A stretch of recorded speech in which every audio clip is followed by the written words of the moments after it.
میں کل سے مسجد نہیں آؤں گا۔ ایک شخص نے اپنی مسجد کے امام سے کہا، مولانا میں کل سے مسجد نہیں آؤں گا۔ پیش امام صاحب نے پوچھا، کیا میں سبب جان سکتا ہوں؟ اس نے جواب دیا، ہاں کیوں نہیں، دراصل وجہ یہ ہے کہ جب بھی میں مسجد آتا ہوں تو دیکھتا ہوں کہ کوئی فون پہ بات کر رہا ہے، تو کوئی دعا پڑھتے وقت بھی اپنا میسنجر دیکھ رہا ہوتا ہے، کہیں کونے میں غیبت ہو رہی ہوتی ہے تو کوئی محلے کی خبروں پر تبصرہ کر رہا ہوتا ہے، وغیرہ وغیرہ۔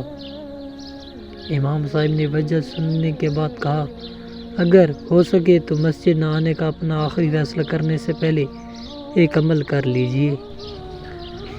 اس نے کہا، بالکل میں تیار ہوں۔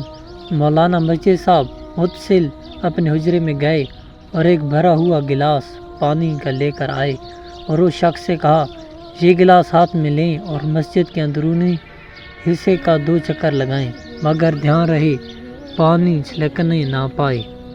اس شخص نے کہا، قبلہ اس میں کون سی بڑی بات ہے، یہ تو میں انجام دے سکتا ہوں۔ اس نے گلاس لیا اور پوری احتیاط سے مسجد کے گرد 2 چکر لگا ڈالے۔ مولانا کے پاس واپس آ کر خوشی سے بتایا کہ ایک قطرہ بھی پانی نہیں چھلکا۔ پیش امام صاحب نے کہا، یہ بتائیے جس وقت آپ مسجد کا چکر لگا رہے تھے اس دوران مسجد میں کتنے لوگ فون پر باتیں یا غیبت یا محلے کی خبروں پر تبصرہ کر رہے تھے؟